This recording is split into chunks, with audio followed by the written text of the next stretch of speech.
안녕하세요. 코디정입니다.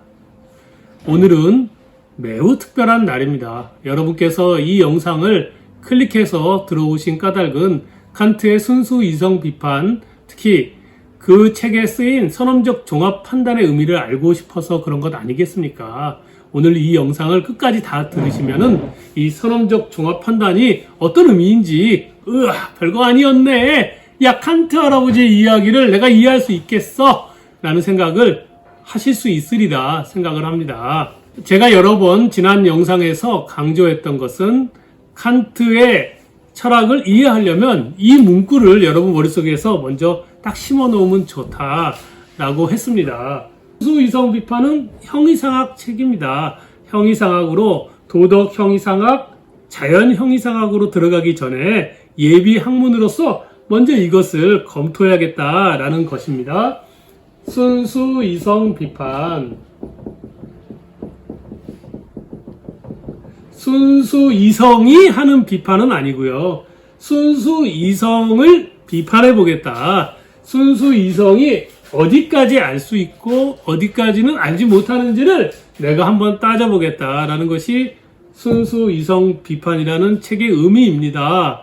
그런데 칸트는 이것을 인간의 머릿속으로 한번 들어가 보겠습니다.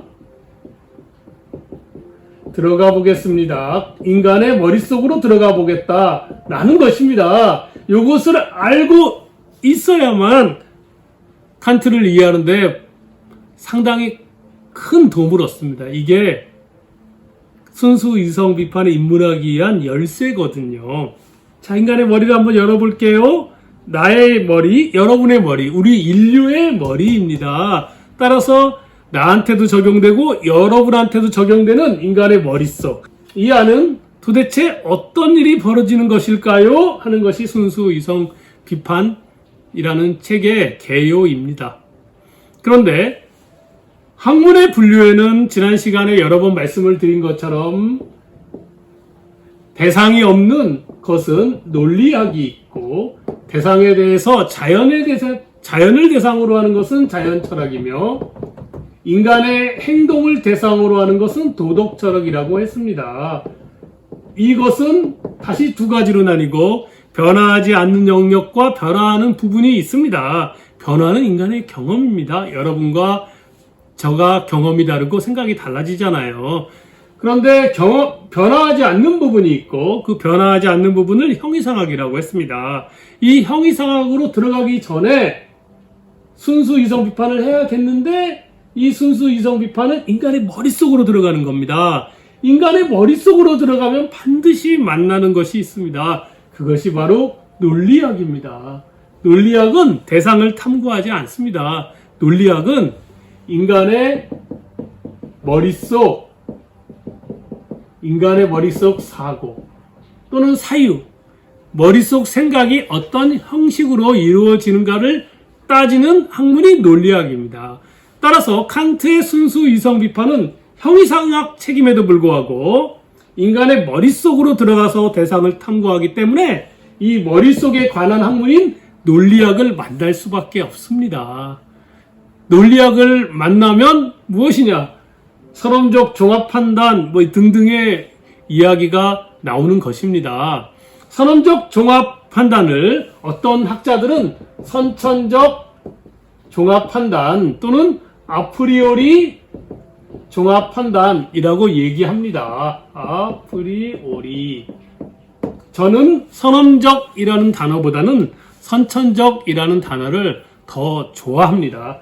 그래서 선천적 종합판단, 그러나 선언적 종합판단이든 선천적 종합판단이든 아프리오리 종합판단이든 똑같은 뜻입니다. 종합판단의 의미는 내용을 따지지 않고 문장의 형식이란 주어와 수어가 관계 맺는 형식을 뜻합니다. 그런 성격만을 따지는 논리학 용어입니다. A 개념의 주어에 B 개념을 수어로 연결한 문장을 뜻합니다. 종합 판단과 대비되는 것이 분석 판단입니다. 예컨대 제가 예를 들어서 설명을 해보겠습니다. 독약은 독이 들어있는 약이다 라는 문장이 있다고 보지요. 이 주어가 독약입니다. 독약이라는 주어를 분석하기만 해도 수로 독이 들어있는 약이라는 수로가 저절로 나옵니다. 수로는 주어를 설명해 주기만 하죠. 이런 문장에서는 서술어가 수로가 주어의 지식을 확장해 주지 않습니다. 반면에 또 다른 문장을 한번 여러분에게 선보여 보겠습니다. 게임은 독약이다 라는 문장입니다. 게임은 독약이다 라는 문장의 경우에 주어인 게임을 아무리 분석해도 수로인 독약이 나오지 않습니다. 이런 문장을 통해서 얻는 의미를 종합판단이라고 합니다. 종합판단에서는 수로, 독약이 되겠죠. 수로가 주어, 게임입니다. 주어의 특성을 새롭게 규정해 주면서 주어에 대한 지식을 확장시킵니다. 그런데 이런 형식 논리에서는 내용의 타당성은 전혀 고려하지 않습니다. 그것이 논리학의 특징이거든요. 즉 게임은 독약이다 라는 판단이 진짜 맞는 이야기인지 이게 거짓말인지 그거는 따지지 않습니다. 여기까지 논리학에 대한 특성이니까 이해해 주시고요. 단순히 서로 다른 A 개념의 주어와 B 개념의 주어가 연결되어 있는 형식, 그 형식만을 고려할 뿐입니다. 그런데 한국인에게 종합은 형식적인 속성의 단어가 아닙니다. 무엇이 어떻게 종합되어 있는데 나는 의문을 낳는 내용적인 속성의 단어입니다. 논리학은 형식을 따지는 학문이잖아요. 그런데 종합은 내용적인 단어입니다. 그래서 바람직하지 않는 번역이다 라고 저는 생각을 합니다. 여러분들이 이 선천적 종합 판단에서 종합 판단이라는 말이 나오면 그것을 연결 판단으로 바꿔서 이해하시면 내용이 명쾌해집니다. 수식어로 사용되는 아프리오리는 평범한 한국인의 일상 언어에 대해서는 언어에 맞게 번역한다면 선천적 이라고 번역하면 좋겠고요. 따라서 이 영어 번역으로 본다면 synthetic judgment a priori인데 이것은 선험적 종합 판단으로 이해하기보다는 선천적 연결 판단 이렇게 이해하는 것이 여러분들이 이해할 때 좋습니다. 이 단어는 칸트 철학을 이해하는데 굉장히 중요합니다. 왜냐하면 칸트의 시작점이 되기 때문입니다. 경험을 통해 만들어진 우리들 지식은 대부분 무엇인가 연결되어 있는 판단입니다. 뭔가 연결되면서 지식이 만들어지거든요. 예를 들어서 게임은 독약이다 라는 것은 경험을 통해서 만들어진 누군가의 지식입니다. 누군가의 생각입니다. 물론 저는 동의하지 않습니다. 여러분도 대부분 동의하지 않을 거예요. 어떻게 게임이 독약이에요. 게임은 즐거움이지. 하지만 누군가는 이런 경험을 통해서 게임과 독약을 연결한다는 말입니다. 게임을 통해 인생을 배울 수 있다. 철학은 난해하다. 독서는 마음의 양식이다. 잘못된 번역이 철학을 망친다. 이런 문장들은 다들 연결되어 있는 것입니다. 서로 다른 것이. 그래서 연결 판단이라고 볼 수 있습니다. 종합 판단인 것이죠. 경험을 통해 만들어지는 그런 지식들, 이런 지식들은 후천적인 종합 판단입니다. 후천적인 연결 판단이다 라는 것이죠. 경험을 통해서 만들어졌으니까 선천적으로 오는 건 아니죠. 칸트가 하고 싶은 얘기는 이런 것입니다. 어떤 경험 개념이 우리 머릿속으로 들어오고 우리 인간의 머릿속에서 서로 다른 경험 개념들이 연결되는 그런 후천적 연결 판단, 그런 지식이 가능해지려면 그걸 가능하게 만들어주는 준비가 우리들 머릿속에 미리 돼 있어야 하지 않아요? 한번 예를 들어 보겠습니다. 여기 사과가 있습니다. 사과는 완벽한 구는 아니지만 동그랗습니다. 색깔이 있고요. 꼭지 부분은 오목하게 들어가 있는 형태이고요. 만져보면 단단하지만 힘을 주면 손톱이 들어가고 먹을 수 있습니다. 먹어보면 맛이 있지요. 이런 몇 가지 데이터가 우리 인간의 머릿속에서 서로 연결이 됩니다. 그러지 않겠습니까? 그 연결한 결과가 저거 사과야. 사과라는 과일이야. 라고 판단하게 됩니다.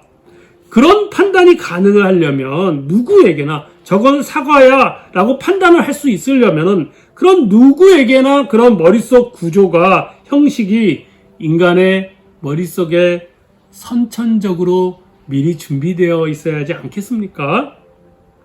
예를 들어볼까요? 다시 예를 들어보겠습니다.